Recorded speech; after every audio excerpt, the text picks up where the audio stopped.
Hey everybody, this is Mr. Anziano with 1.4 notes, pages 1 and 2. I'm going to try and get it in as quickly as possible, but there is kind of a lot of stuff, as you will find out in just a moment. So, starting from the top, the first question is asking us which variable, x or y, do the function notations, f of x and g of x represent? And that has a simple answer. The output is what we're looking for, or in other words, the y values. All right. Now, next few questions are comparing. Notice how the title of this entire section is comparing two functions to each other. So, if f of x is equal to g of x, what must be graphically true? Well, that means that the functions have the same output, which on a graph just looks like intersecting points. So, this means that f of x and g of x are intersecting.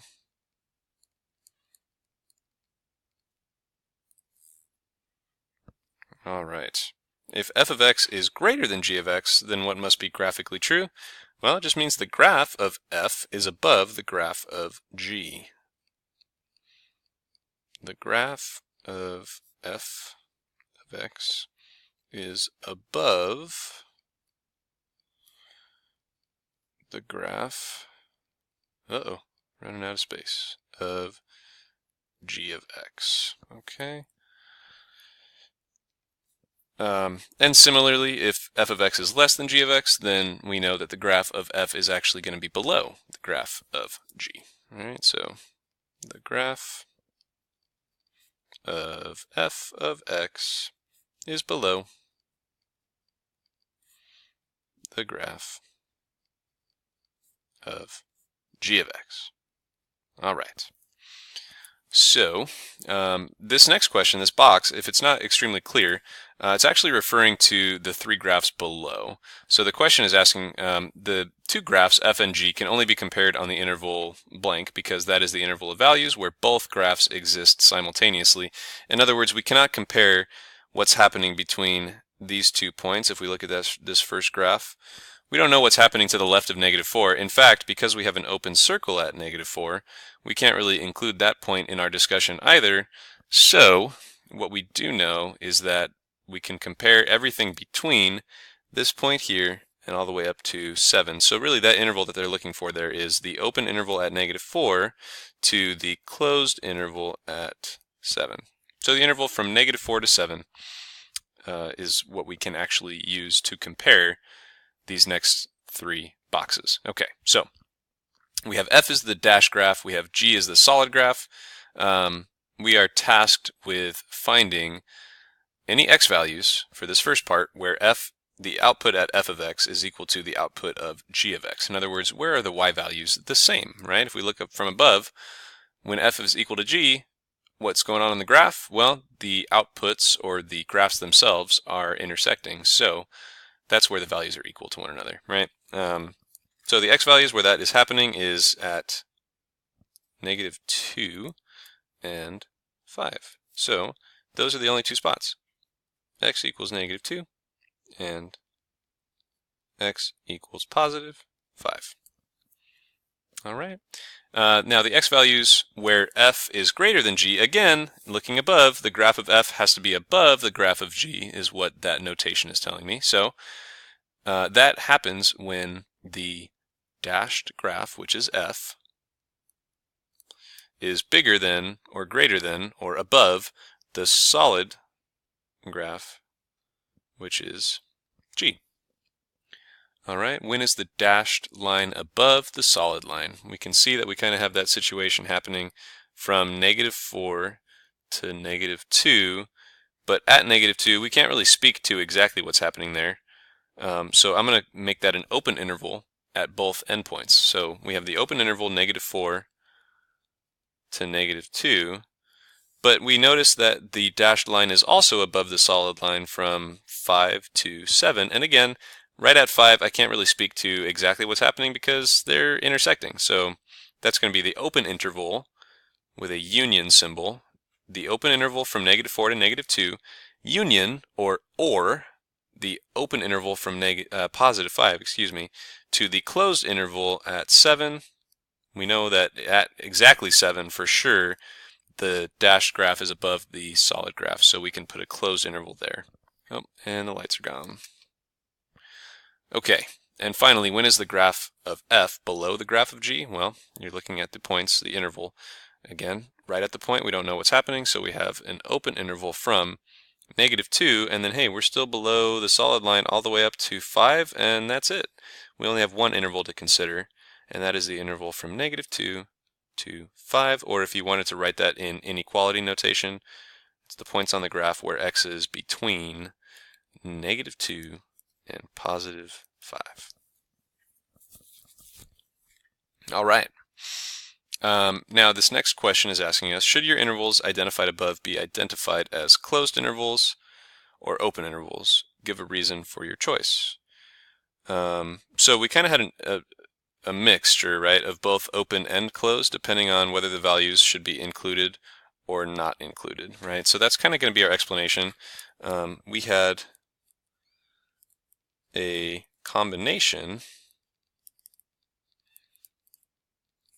of open interval and closed interval notations based upon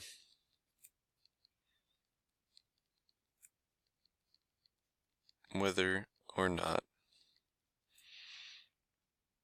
to include the endpoints. All right. We had a combination of open interval and closed interval notations based upon whether or not to include the endpoints. So we always kind of include the endpoint 7 because we can speak to what's happening right at 7. However, intervals where the graphs are intersecting, they are neither above nor below right at that point, so we have open interval notation occurring for those situations. So, lastly, we need to identify the domain of the graphed functions. The domain of f, again the dashed line, is all of the x values that are covered on that dashed line, and that extends from -4, excluding -4, all the way up to 7, including 7. Okay. The domain of the solid function extends from -5, the x value -5, to the y value 7, and hey, we're including both points because we have a closed circle here at -5 and a closed circle at 7. So closed interval notation, -5 to +7. The range of f is the range or the y values of the dashed function, which extends from a y value of -2 up to a y value of 6. Closed circles on both endpoints. Oh, that's a +6. -2 to +6. And then the range of the solid function, we can see, kind of goes down to a minimum of -4 up to a maximum of +4. And again, closed circles at those ends. So we have the range from -4 to +4. All right, let's take a look at page 2.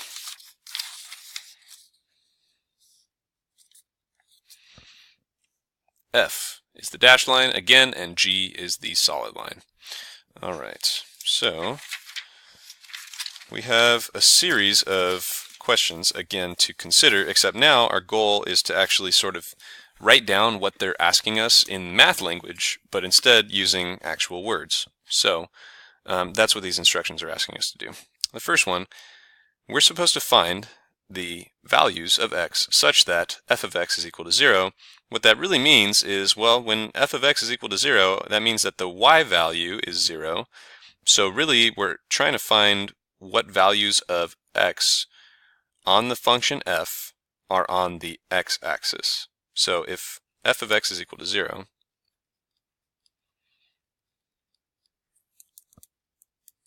then the graph of f of x, that should also be capital up here, is on the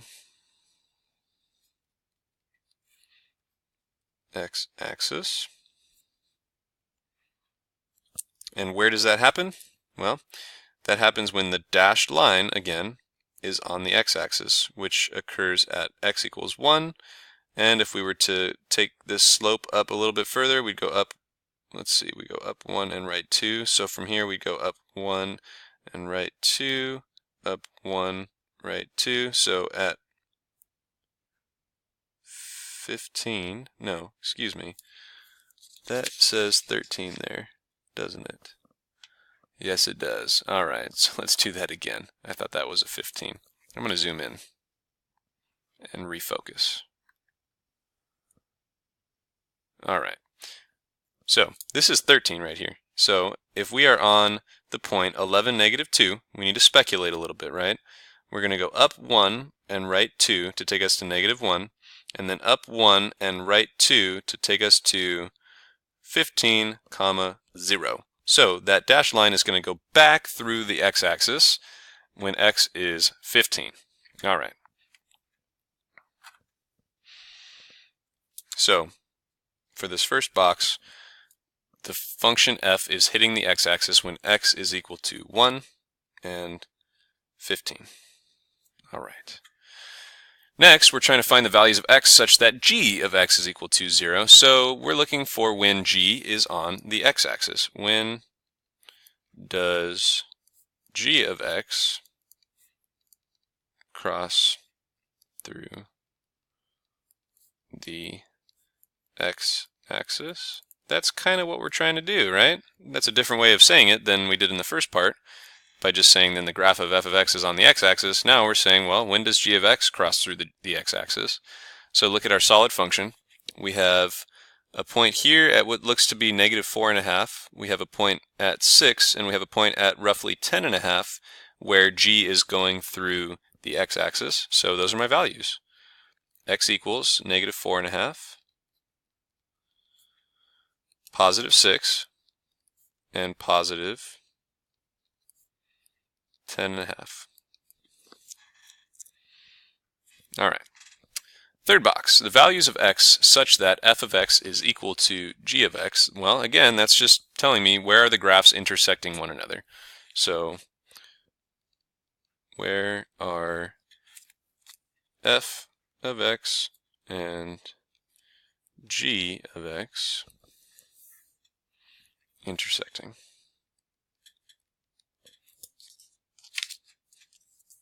Sorry, just trying to flatten this page out. All right. Where are f of x and g of x intersecting? Well, we have a few points to consider. 2 to be precise. We have one point where the graphs are passing through at, again, that's kind of a rough estimation, but it looks to be about negative 0.25 or so. And then we also have a point at 9 where the graphs are intersecting one another, although it looks like one is just kind of bouncing off the other. So my two x values are x equals, again, about negative 0.25 and positive 9. All right. Next, we have the values of x such that f is is below g. The graph of f is below the graph of g. That is happening most likely on some intervals, but remember, we have to first write what we're trying to figure out. So that's just literally when the graph of f is below the graph of g. So the values of x such that the graph f is below the graph g.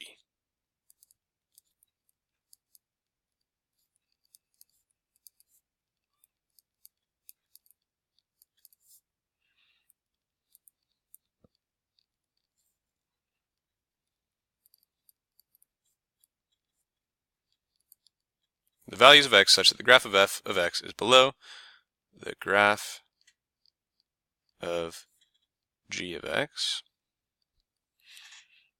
Okay, we have kind of a small box here. When is that happening? We are below, f is below g on the dashed line. This is the last one I'm going to be able to get in here due to time constraints. So I've got about 13 seconds. So we are below g when f is between negative 0.25 and up to 9. So my first one